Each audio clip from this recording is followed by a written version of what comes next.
أفمن يعلم أنما أنزل إليك من ربك الحق، کیا وہ شخص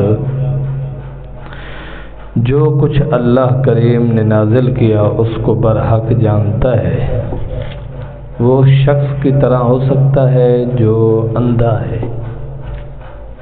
یعنی جو کچھ اللہ کریم نے نازل کیا اس کو نہ ماننے والا مثل اندھا ہے کہ وہ اندھے کی طرح ہے۔ تو اللہ کی وحی ماننے والا، احکام ماننے والا اور نہ ماننے والا یہ برابر نہیں ہو سکتے۔ انما یتذکر اولو الالباب، بے شک عقل مند لوگ جو ہیں وہ نصیحت پکڑتے ہیں۔ الذین یوفون بعہد اللہ ولا ینقضون المیثاق، وہ لوگ جو اللہ کے ساتھ کیا ہوا اپنا عہد، اپنا وعدہ پورا کرتے ہیں۔ اللہ کریم کے ساتھ جو ہم نے وعدہ کیا،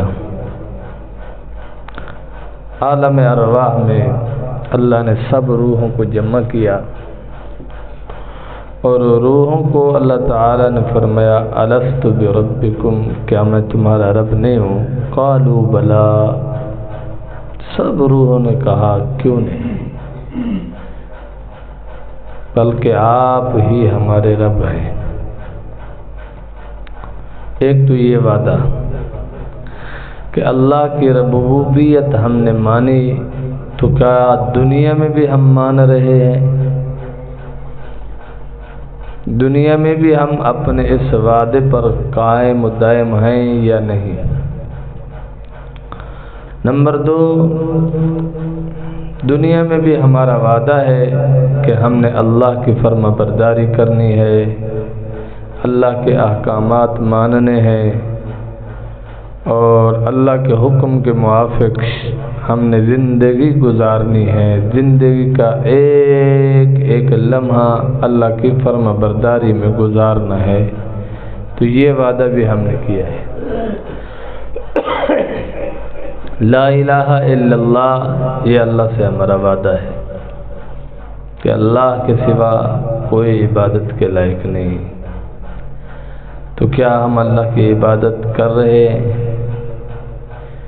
اللہ کے دیگر جو احکامات زندگی گزارنے کے ہیں، تجارت کے معاملے میں، لین دین کے معاملے میں، معاشرت کے معاملے میں، شادی بیاہ کے معاملے میں، اور جتنے بھی زندگی کے شعبہ جات ہیں، ہر شعبے میں اللہ نے احکامات دیے اور سرکار دو عالم صلی اللہ علیہ وسلم نے عمل کر کے دکھایا۔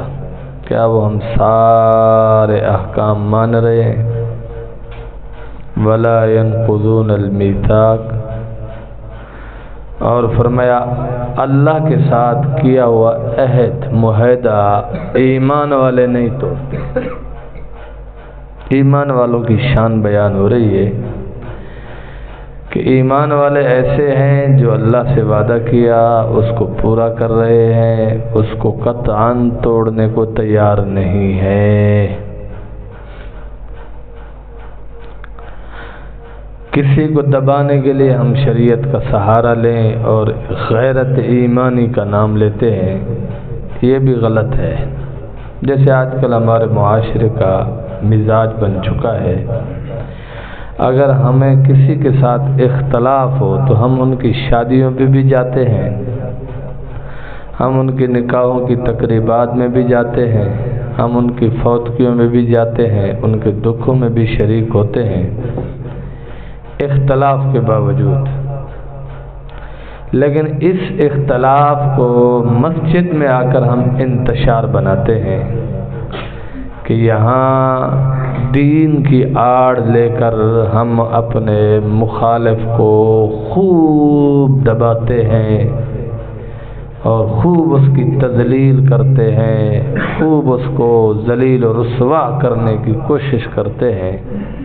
یہ معاشرے کا اجماعی مزاج بنتا جا رہا ہے آہستہ آہستہ، جس پر معاشرے کو کنٹرول میں آنا چاہیے۔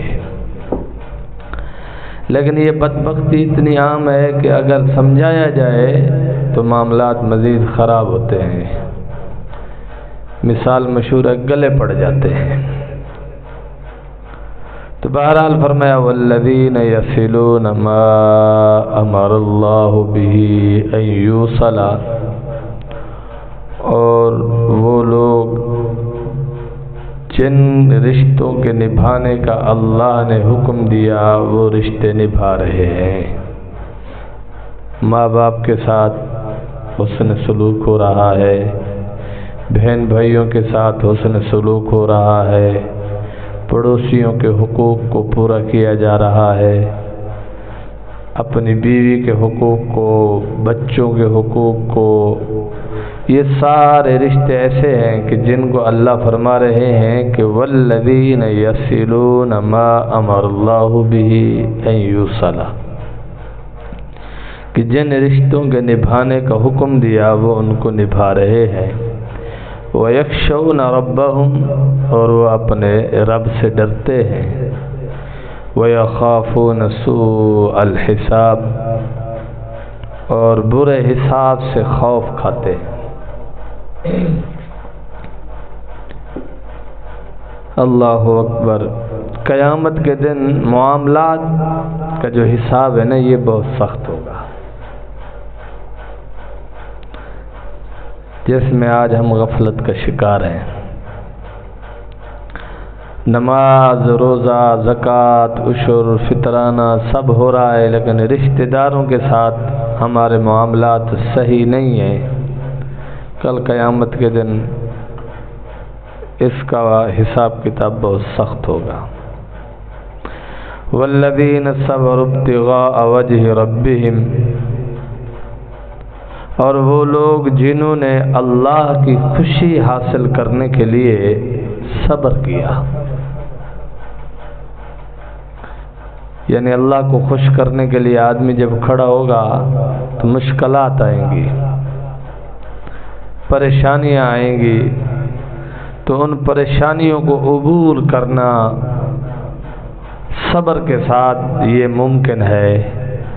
نماز پڑھے گا لیکن غیبت کرنا نہیں چھوڑتا، یہ غلط بات ہے۔ نماز پڑھ رہا ہے، یہ اللہ کی خوشی کا کام ہے، لیکن اب اس کا دل کرتا ہے میں بولوں، میں باتیں کروں، میں تبصرے کروں لوگوں پر، تو یہ اپنے نفس کو روکے، کنٹرول کرے اپنی زبان پر۔ وَأَقَامُوا الصَّلَاةَ، اور نماز قائم کرتا ہے۔ وَأَنفَقُوا مِمَّا رَزَقْنَاهُمْ سِرًّا وَعَلَانِيَةً، اللہ فرماتے جو ہم نے اس کو رزق دیا اس میں سے وہ خرچ کرتے ہیں، چھپ چھپ کر بھی، دکھا دکھا کر بھی۔ وَيَدْرَؤُونَ بِالْحَسَنَةِ السَّيِّئَةَ، برائی کو دفع کرتے ہیں اچھائی کے ساتھ۔ اولئک لہم عقبی الدار، یہی لوگ ہیں کہ جن کا آخرت میں اچھا گھر ہے، عمدہ گھر ہے۔ جنات عدن يدخلونها ومن صلح من آبائهم وأزواجهم وذرياتهم، ہمیشہ ہمیشہ رہنے کے لیے، ہمیشہ ہمیشہ کے رہنے کے باغات میں یہ خود بھی جائے گا۔ وَمَنْ صَلَحَ مِنْ آبَائِهِمْ، جو ان کے آباء و اجداد میں نیک لوگ تھے وہ بھی جائیں گے۔ وَأَزْوَاجِهِمْ، اور ان کی نیک بیویاں بھی جائیں گی۔ وَذُرِّيَّاتِهِمْ، اور ان کی اولاد بھی جائیں گی۔ وَالْمَلَائِكَةُ يَدْخُلُونَ عَلَيْهِمْ مِنْ كُلِّ بَابٍ، اور فرشتے ان کے استقبال کے لیے جنت کے ہر دروازے سے، جہاں سے یہ داخل ہوں گے وہاں کھڑے ہوں گے۔ سلام علیکم، ہر جنتی کو کہیں گے سلام علیکم، تم پر سلامتی ہو، بما صبرتم، اس وجہ سے کہ دنیا میں تم نے صبر کیا۔ فنعم عقبی الدار، اور یہ اچھا ٹھکانہ ہے، آخرت کا اصلی وطن بہترین ٹھکانہ ہے۔ اللہ سے دعا ہے کہ عمل کی توفیق عطا فرمائے۔ وآخر دعوانا ان الحمد للہ رب العالمین۔